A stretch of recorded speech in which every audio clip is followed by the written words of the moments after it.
बिस्मिल्लाहिर्रहमानिर्रहीम। Ladies and gentleman, अस्सलाम वालेकुम। बहुत से लोग, बहुत से मेरे क्लाइंट्स, बहुत से मेरे दोस्त अहबाब वो मुझसे सवाल अक्सर पूछते हैं। और मार्केट में कोई क्लाइंट्स भी जो आते हैं वो पूछते हैं कि जी एफिडेविट फाइल और एलोकेशन फाइल में क्या फ़र्क होता है? हम एफिडेविट फाइल खरीदें या एलोकेशन फाइल खरीदें? तो आज इस वीडियो में मैं ये एक्सप्लेन करने की कोशिश करूंगा कि एफिडेविट फाइल और एलोकेशन फाइल्स ये क्या होती हैं, कहाँ से एफिडेविट फाइल्स आती हैं और फिर वो एलोकेशन कैसे बनती हैं और दोनों में क्या-क्या टेक्निकल डिफरेंसेस हैं।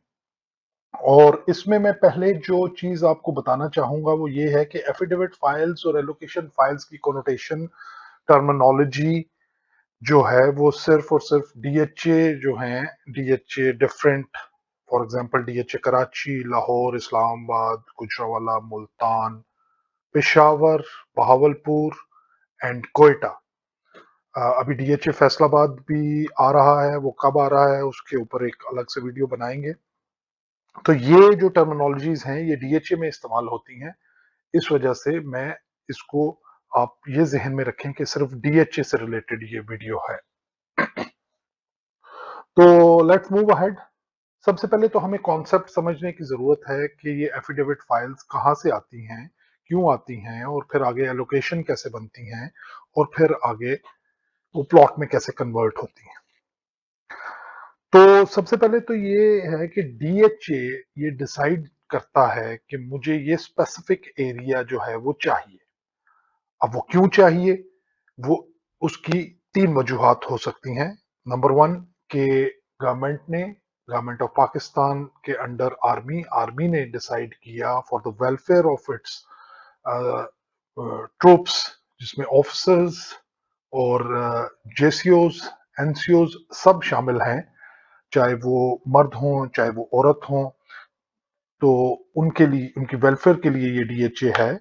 और उन्होंने डिसाइड किया कि लेट्स से कराची के बाद उन्होंने डिसाइड किया कि जी हम लाहौर में बनाते हैं और उन्होंने डिसाइड किया कि जी इस एरिया में बनाएंगे। तो उसके बाद वो उन्होंने फैसला किया कि जी हम यहाँ पे लैंड एक्वायर करेंगे।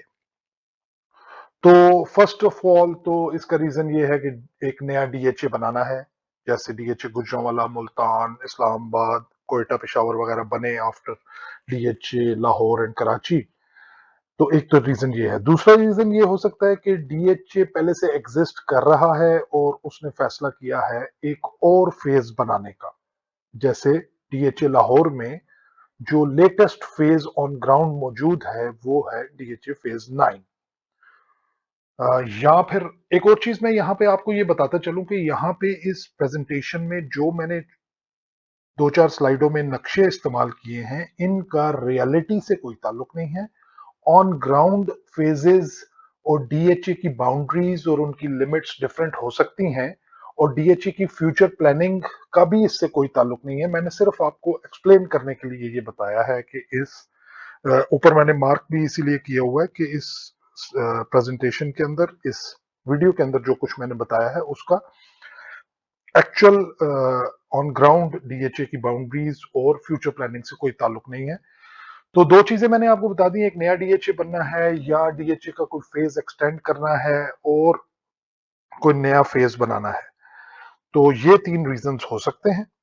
और इसके बाद आगे चलते हैं और बताते हैं, जब डीएचए ने फ़ैसला कर लिया कि जी मैंने एक स्पेसिफ़िक, फॉर एग्ज़ाम्पल अभी यहाँ पे मैं आपको एक्सप्लेन करता हूँ कि ये डीएचए लाहौर की मैंने एक इमेजिनरी बाउंड्री बनाई है कि फर्ज करें ये डीएचए लाहौर एग्जिस्ट कर रहा है, उसके डिफरेंट फेजेस 1 2 3 4 5 6 7 8 इस तरह हैं।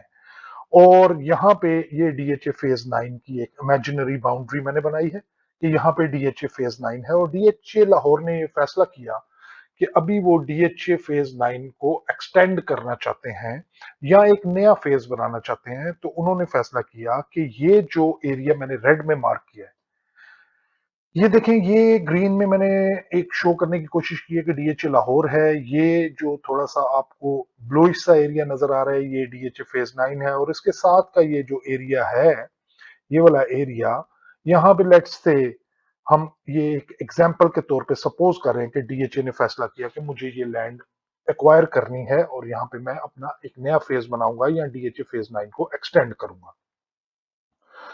अब क्या होता है, अब यहाँ पे दो पार्टीज इन्वॉल्व हो जाती हैं। ये जो जमीन मैंने अभी छोटा करके आपको नक्शे पे दिखा रहा हूं, ये डीएचए ने एक्वायर करनी है। अब इसमें एक तो डीएचए है जो एक्वायर करना चाहता है, और ये जमीन मलकियत है जिस बंदे की, वो ओनर है। वो एक बंदा भी हो सकता है, चंद बंदे, 4-5 बंदे, 6 बंदे भी हो सकते हैं, और ज्यादा बंदे भी हो सकते हैं, 10-15-20 बंदे भी हो सकते हैं। फॉर एग्जाम्पल, एक 100 एकड़ का पैच है, वो डीएचए खरीदना चाहता है, तो डेफिनेटली वो एक बंदे की मलकियत बहुत कम ऐसा होता है कि उसकी हो। जब यहाँ पे मल्टीपल ओनर्स इन्वॉल्व हो जाते हैं, और तो उसमें काफी जो है टेक्निकलिटीज इन्वॉल्व हो जाती हैं, प्रॉब्लम्स आ जाते हैं। तो अभी हम उनको डिस्कस करते हैं। तो प्रॉब्लम, सबसे पहली जो मेन प्रॉब्लम आती है वो ये है कि जो ओनर है वो पहले तो जब मानता है कि ठीक है मैं आपको जमीन दे दूंगा, तो वो कहता है मुझे पैसे दें। तो डीएचए कहता है भाई मैं तो आपको पैसे नहीं दे सकता, मैं तो आपको इसके बदले में कंपनसेशन दूंगा। अब हमें यह समझने की जरूरत है कि कंपनसेशन क्या है। तो कंपनसेशन ये होती है कि व्हाट इज कंपनसेशन। कंपनसेशन ये है कि डीएचए प्लेज कर रहा है, या आपके साथ वादा कर रहा है, या आपको अंडरटेकिंग देता है एक स्टैम्प पेपर के ऊपर कि आपकी जमीन के बदले मैं आपको प्लॉट्स दूंगा।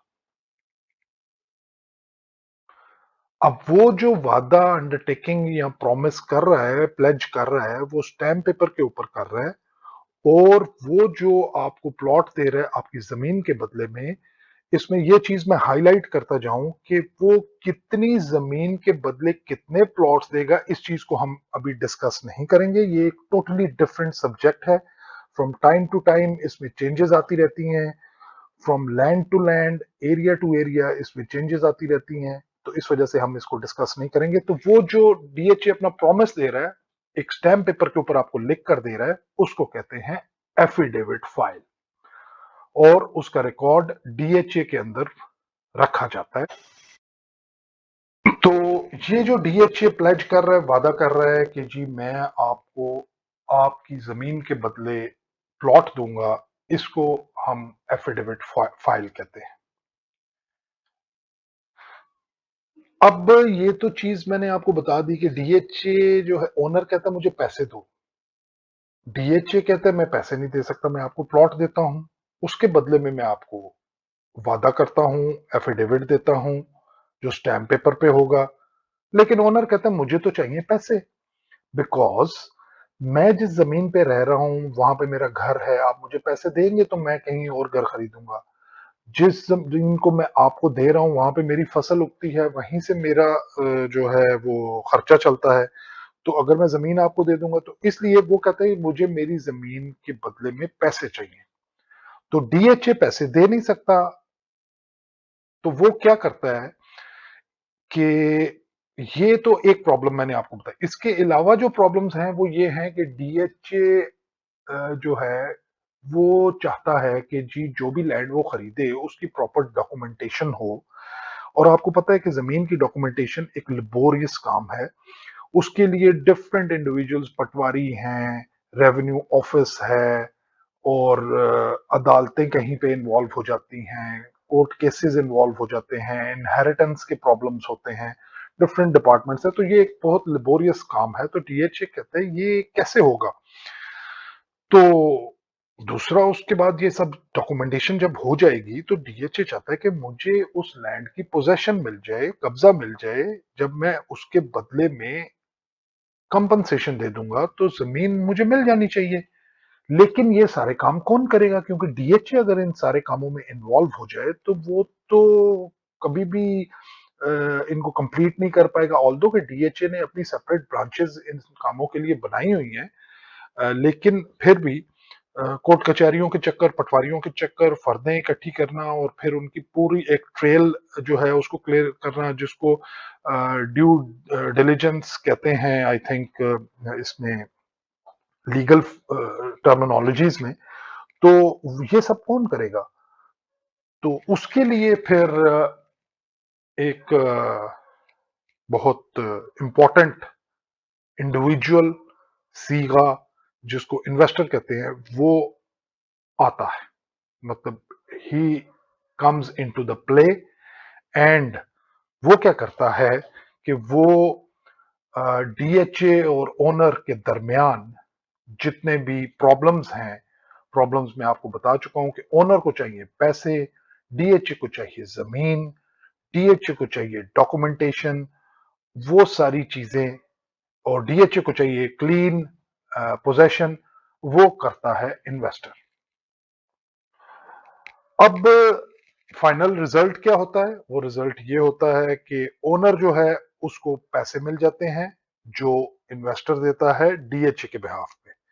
जब इन्वेस्टर ने डीएचए के बिहाफ पे ओनर को पैसे दे दिए, इसका मतलब ये हुआ कि जमीन इन्वेस्टर की हो गई। एक कॉमन सेंस की बात है। लेकिन उसने जमीन ली है डीएचए के लिए, तो वो डीएचए के लिए सारी डॉक्यूमेंटेशन करता है, सारा लेबोरियस वर्क करता है, कोर्ट कचहरियों के चक्कर लगाता है, पटवारियों से मिलता है, और जो भी सारी डॉक्यूमेंटेशन है वो करने के बाद वो डीएचए को उस लैंड की, उस जमीन का पोजेशन देता है। और डीएचए को जब वो पोजेशन देता है, तो उस वक्त डीएचए जो है वो इन्वेस्टर को एफिडेविट फाइल्स दे देता है। अब वो कितनी फाइल्स देता है? 1 एकड़ के पीछे 2 फाइलें कनाल कनाल की देता है या 10 फाइलें कनाल कनाल की देता है, हम इस डिस्कशन में नहीं पड़ेंगे। अब इस चार्ट के ऊपर आप क्लियरली देख सकते हैं कि इन्वेस्टर जो है उसने पैसे दिए ओनर को यहां पे, और इन्वेस्टर ने ओनर से जमीन हासिल की डॉक्यूमेंटेशन वगैरह करने के बाद। उसके बाद उसने वो जमीन का पोजेशन डीएचए को दिया, और डीएचए ने उसको फाइल्स दे दी एज कंपनसेशन। तो कंपनसेशन फाइल्स, जो एफिडेविट फाइल्स हैं, वो इन्वेस्टर को मिल गई। अब हमने ये देखना है कि जब इन्वेस्टर को फाइल्स मिल जाती हैं तो वो आगे क्या करता है? वो आगे उन फाइल्स को मार्केट में बेचता है, और अपने पैसे जो उसने लैंड ओनर को दिए थे उनको रिकवर करता है। जो पैसे सारी डॉक्यूमेंटेशन में लगे, ट्रांसफर्स में लगे, इंतकाल में लगे, रजिस्ट्रियों में लगे, और पटवारियों को दिए, वो सब कुछ उनको, उसको रिकवर करने के लिए वो अपनी एफिडेविट फाइल्स को मार्केट में बेचना शुरू करता है। अब होता ही है कि जब वो एफिडेविट फाइल बेचता है, तो वो, लेट सपोज कि मैंने इन्वेस्टर से एक एफिडेविट फाइल खरीदी, तो मैं उसको 3 चीजें दूंगा। नंबर 1, यहां पे ये बताना जरूरी है कि ये एफिडेविट फाइल्स जितनी भी डीएचए ने इन्वेस्टर को दी होंगी, उनका रिकॉर्ड डीएचए में मौजूद होगा। स्टैम्प पेपर्स के नंबर, प्लॉट नंबर, खसरा नंबर, मौजा, सब डिटेल्स उसमें होंगी। अब इन्वेस्टर डीएचए के पास जाता है और उसको बताता है कि ये जो एफिडेविट आपने मुझे दी, मैंने आपसे लिया था, जो ये इन्वेस्टर, इस टेक्निकलिटी में हम नहीं जाएंगे कि जी वो सारे के सारे जो एफिडेविट उसने लिए वो उसने अपने नाम पे किए या अपने भाई के नाम पे या अपने किसी रिलेटिव के नाम पे। इस टेक्निकलिटी में हम बाद में जाएंगे, दूसरी किसी वीडियो में मैं एक्सप्लेन करूंगा। बहरहाल वो एक स्पेसिफिक एफिडेविट डीएचए को देता है कि जी ये 1 कनाल का या 10 मरले का या 5 मरले का या कमर्शियल प्लॉट का एफिडेविट जो है, ये मैंने मिस्टर फलां को बेच दिया है।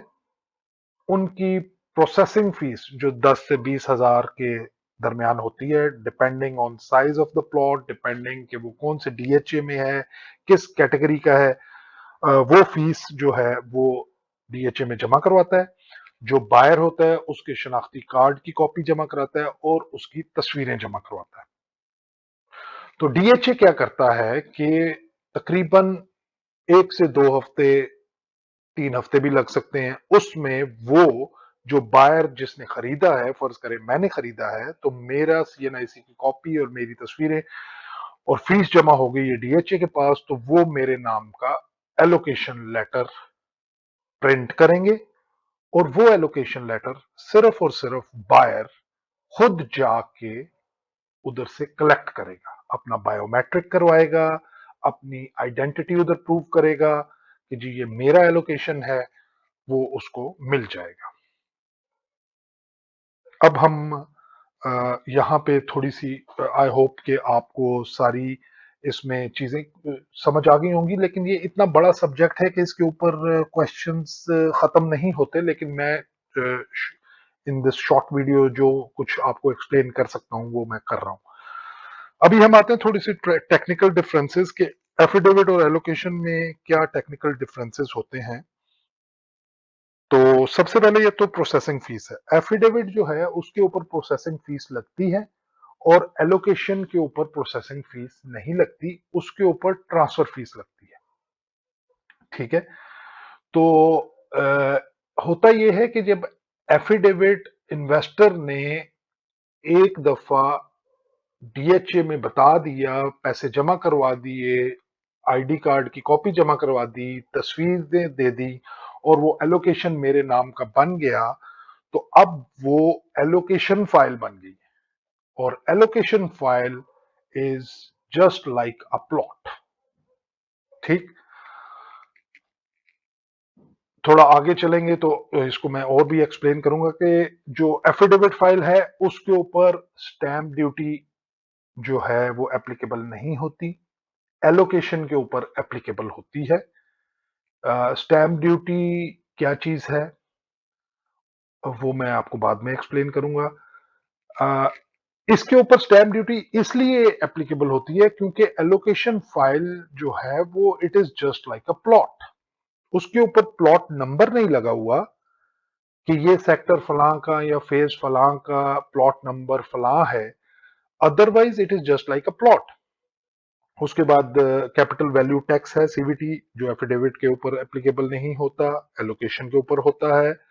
अदर टैक्सेस हैं जिसमें advance tax, with holding tax, capital gain tax, ये सारे टैक्सेस जो मैंने ऊपर मेंशन किए, स्टैम्प ड्यूटी, सीवीटी और advance tax, with holding tax, capital gain tax, ये सारे टैक्सेस क्या हैं और ये आपस में मिक्स एंड मैच कैसे होते हैं, इनके नाम कैसे चेंज होते हैं, कहीं कहीं जगहों पे एडवांस टैक्स को कैपिटल गेन टैक्स की कोनोटेशन दी जाती है, वो मैं एक सेपरेट वीडियो बनाऊंगा जिसमें मैं बताऊंगा कि प्रोविंशियल टैक्सेस कौन से हैं और फेडरल टैक्सेस कौन से हैं, डीसी रेट क्या होता है, एफबीआर रेट क्या होता है, किस कौन सा टैक्स किस एवेल्युएशन के ऊपर या रेट्स जो दिए गए हैं डीसी के रेट्स या एफबीआर रेट्स उनके ऊपर एप्लीकेबल होता है, वो मैं एक सेपरेट वीडियो में बताऊंगा। ऑथेंटिसिटी की जहां तक बात है कि दोनों एफिडेविट और एलोकेशन 100% ऑथेंटिक होते हैं, उनका रिकॉर्ड डीएचए में मौजूद होता है और डीएचए ही उनको ट्रांसफर करता है। एफिडेविट का ये है कि वो प्रोसेसिंग फीस के थ्रू आपके नाम पे ट्रांसफर होगा और आपके नाम का पहला एलोकेशन लेटर निकलेगा। एलोकेशन तो है ही प्लॉट की तरह जो आपके नाम पे है और आप ही उसको आगे किसी को बेचेंगे। उसके बाद रिकॉर्ड का मैंने बता दिया। सेलिंग प्रोसेस ऑलरेडी एक्सप्लेन्ड है एफिडेविट का कि इन्वेस्टर जो है वो डीएचए को बताता है और डीएचए में वो जो डॉक्यूमेंट्स हैं वो जमा करवाता है और फिर एलोकेशन इशू होती है। जो एलोकेशन है उसकी सेलिंग का प्रोसेस ये है कि it is just like a plot. सबसे पहले आप जब डील स्ट्राइक करते हैं किसी के साथ तो पहले वेरिफिकेशन होगी, फिर एनडीसी अप्लाई होगी, उसके साथ उसके ड्यूज निकलेंगे, वो ड्यूज जमा करवाए जाएंगे। ड्यूज क्या होते हैं, कितने होते हैं, किस तरह के होते हैं और उसमें कौन कौन सी कैटेगरीज हैं ड्यूज की, वो मैं किसी और वीडियो में आपको बताऊंगा। फिर उसकी ट्रांसफर अप्लाई की जाती है, ट्रांसफर फीस जमा होती है, टैक्सेस जमा होते हैं और फिर ट्रांसफर डेट पे बायर और सेलर दोनों को डीएचए में जाना पड़ता है और अपना फोटो सेशन करवाना पड़ता है, सिग्नेचर्स करने पड़ते हैं ताकि वो डीएचए के रिकॉर्ड में हो कि जी ये चीज जो है मिस्टर अल्फा ने मिस्टर ब्रेवो को बेच दी है, मिस्टर ए ने मिस्टर बी को बेची है। जबकि एफिडेविट में मैं पहले एक्सप्लेन कर चुका हूं कि इन्वेस्टर जो है वो डीएचए को बताता है, वो सारी फॉर्मेलिटीज करता है, बायर को जाने की जरूरत नहीं पड़ती, लेकिन अपने नाम का एलोकेशन लेटर लेने के लिए उसी को जाना है, चाहे वो 2 साल बाद आए चाहे 10 साल बाद आए। After about 45 days, 2 weeks, 3 weeks, इस तरह करके वो रेडी हो जाता है। डिफरेंट कैटेगरीज का डिफरेंट है। तो ये सारा मैंने आपको एक्सप्लेन कर दिया। इसके बाद कुछ फ्रीक्वेंटली फ्रीक्वेंटली आस्क्ड क्वेश्चंस हैं। फॉर एग्जांपल कई लोग पूछते हैं कि हम फाइल बाय करें या प्लॉट बाय करें। ये सारे जो क्वेश्चंस हैं इनके बारे में आप मुझे कॉल कर सकते हैं, नीचे नंबर दिया हुआ है, आप मुझसे डिस्कस कर सकते हैं, फ्री ऑफ कॉस्ट है, कोई कंसल्टेशन की फीस नहीं है। हाँ, अलबत्ता जब भी आप सर्विसेज हमसे हायर करेंगे तो उसके बारे में विल डिस्कस। फिर एक क्वेश्चन लोग ये पूछते हैं कि हमें एफिडेविट फाइल खरीदनी चाहिए या एलोकेशन फाइल खरीदनी चाहिए। फिर एक क्वेश्चन ये पूछते हैं कि जी हम फाइल क्यों खरीदें या कौन सी फाइल खरीदें। हम 5 मरले की खरीदें, 10 मरले की खरीदें, हम कोयटा की खरीदें या हम लाहौर की खरीदें। तो इसके अलावा वो पूछते हैं कि जी ये फाइल की श्योरिटी क्या है, कि जी ये मेरे पैसे सेफ रहेंगे और इसमें कोई दो नंबरी नहीं होगी। उसके बाद एक क्वेश्चन लोग ये भी पूछते हैं कि एफिडेविट प्लॉट का क्या मतलब है। एक तो मैंने एफिडेविट फाइल आपको बताया, एक एलोकेशन फाइल बताया। एफिडेविट प्लॉट क्या चीज होती है, ये एक डिफरेंट है चीज। इसके बारे में भी वीडियो में आप देख सकेंगे, जल्दी इंशाल्लाह मैं एक्सप्लेन करूंगा। उसके बाद ये भी क्वेश्चन लोग पूछते हैं कि एफिडेविट फाइल जो है वो full paid all dues clear है या मैंने कुछ और पैसे उसके देने हैं। तो इसके बारे में भी आप कॉल करके मुझसे पूछ सकते हैं। तो this is all what I wanted to say and tell you. तो इंशाल्लाह आई होप ये वीडियो आपको काफी डाउट्स आपके क्लियर करेगी। तो ये मैंने नया चैनल स्टार्ट किया है, इंशाल्लाह इस पे मैं वीडियोस अपलोड करता रहूंगा। तो आप जरूर मेरे चैनल को सब्सक्राइब करें, लाइक करें, शेयर करें और कमेंट करें। और इंशाल्लाह we'll get back to you very soon with a new video. Thank you very much. Assalamu alaikum.